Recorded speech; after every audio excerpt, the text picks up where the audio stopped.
Hey guys, it's Ed and we're going to make some bread outdoor boys style.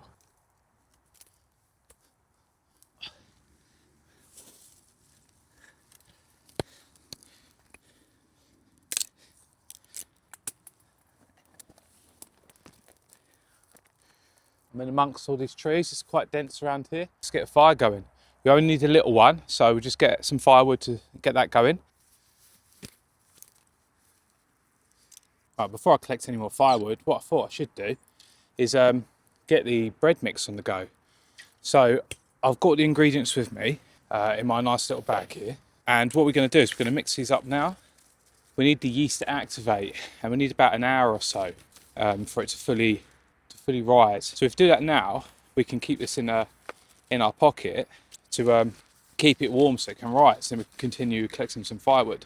So we've got some honey butter, got some blueberries, sugared cinnamon or cinnamon sugar. A couple of teaspoons of yeast should do, but I've just got one of these sachets. Got a sandwich bag, and in my tin foil here, a teaspoon of sugar and a teaspoon of salt, and then our bag of flour. That's quite a simple recipe, what I've seen on Luke's website, and it says 2 cups flour, a quarter cup of water. So this is just a ratio. We don't have like small cups on us, so we'll just do ratios. You could do like a handful, and you can see how much you got in there, and then pour just under half of that, or under half of that of water in there. Or you can get it and add water until it looks like the right consistency. Get our flour up. We're gonna go, I can see how deep that is. So I'm gonna put that much in and then do it again.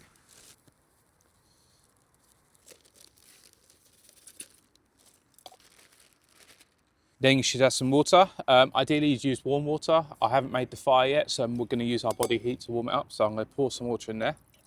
So that is just shy of what I had in there of flour. Pour that in. We're gonna add our salt and sugar. That's a teaspoon of salt and a teaspoon of sugar. And we're gonna add our yeast. And then we'll seal up our bag and give it a mix until it starts to form a sticky dough. That's all needed into a dough. Now we can just put this in our pocket, keep it warm. Then that way we can continue on our tasks such as collecting firewood, which may take us some time, and we'll check back on the yeast in about an hour and a half's time, see how it's doing. Generally think this is a really good method because it's mess free, isn't it? I haven't got any mess on me yet. Best thing about British hedgerows is there's a lot of decent wood in there to be burnt. You don't get big chunks, big rounds and stuff like that. We don't really have that kind of luxury in the UK. But the hedgerows, if you can get in some dense and thick hedgerows, there's all this like hawthorn, blackthorn, you can find dead pieces of those and it burns so nice. This wood hasn't been very good at making feather sticks, but I can get something out of it like this. But what I've done is put the pots and pans down and the dry bag down on the floor. Now I can capture as much of my shavings as I can, because I can use that to create the fire.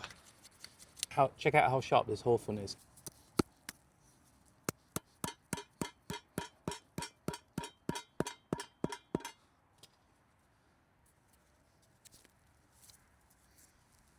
Only bent a little bit.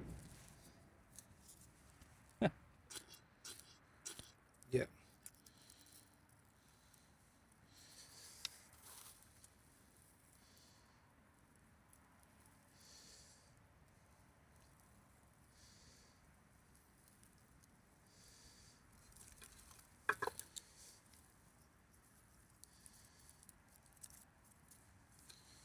Now that fire's roaring. You can proper see that wind coming in from the side now. Now what we want the fire to burn down to coals, so then we can cook on top of it. But in the meantime, make myself another cappuccino. You gotta watch everywhere you go. Every time you put your hand down, if you put your hand down on a stick, you get a thorn in it. And that's what I'd be worried about with my air mattress. So if I come and camp here, I'll have to proper do a clear out.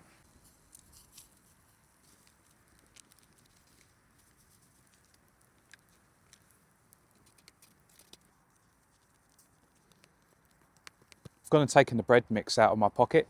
and I've put it on the pan and the plate next to it. I've made it some little lean-to in the upward wind of the fire. So it's not getting cooked, but it's lovely and warm. It's probably about 35 degrees in there. It's really nice and warm in there. This style of fire setup is possibly my favourite. It's the long setup. You have the two side logs like here. Preferably you have bigger, build a bed of coals in the centre. And then you've got this place where you can balance things. Like here I've gone to put another log in the centre, and then my cup is just sitting on it. But if I was to put these closer, I could, which I will in a bit, I can put the pan across it. You could build a pot hanging system over here, like a long bar one. And then you've got a long fire, so then it kind of helps you have different things on it. You can do a spit roast over it.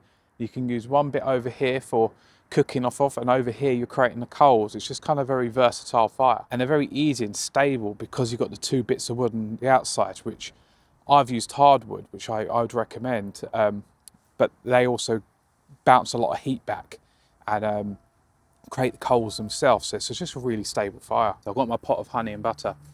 So I'm going to place this near the campfire just to warm up and get a bit softer, and then I can mix it together.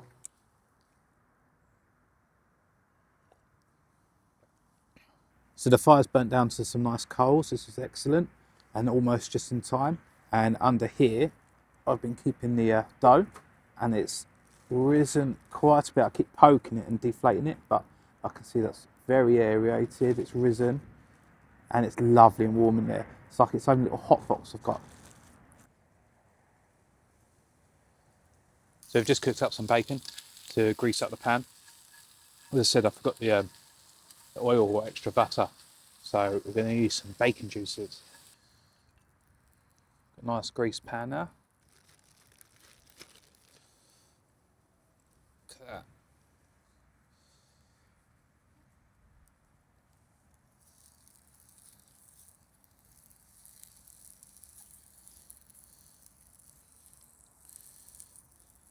While that one's cooking, so make another one. Let's go for a blueberry one as well. Look at that. Well, it's lovely and warm. We'll add some blueberries in there.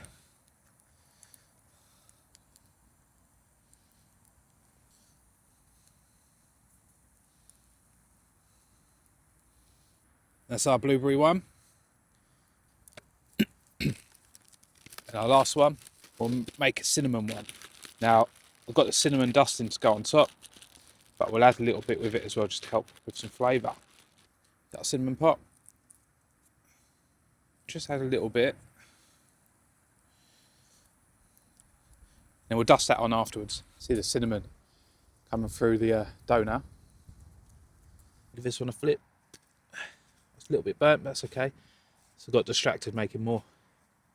That's risen quite nicely there. While the first one's cooking, I've decided to put the cinnamon one in as well, hurry things along a bit. First one's looking good. It's nice and hot. Let's put that there to cool down. While it cools down, some nice honey buds go over it.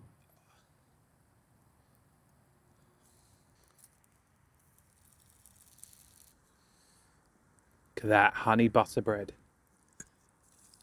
Mop up all that honey butter.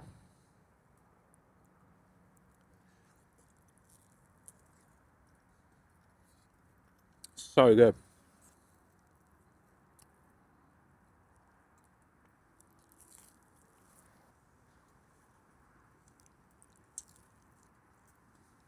So this is a cinnamon one. That's nice and done now. You can tell when they're done because they start to sound hollow and they're crispy on the outside. What I'm going to do is I'm going to put a bit of honey butter on the plate and coat it in it, and then we're going to get our sugar cinnamon. Give it a nice dusting.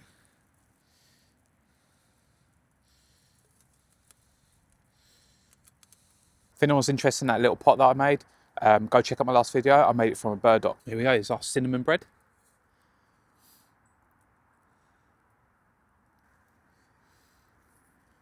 Oh, it smells so good.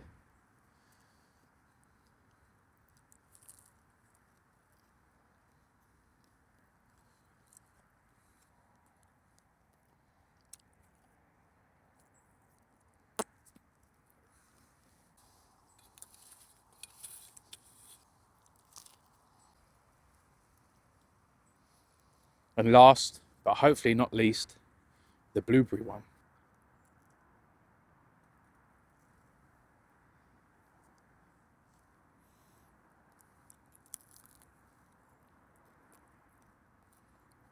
That's nice.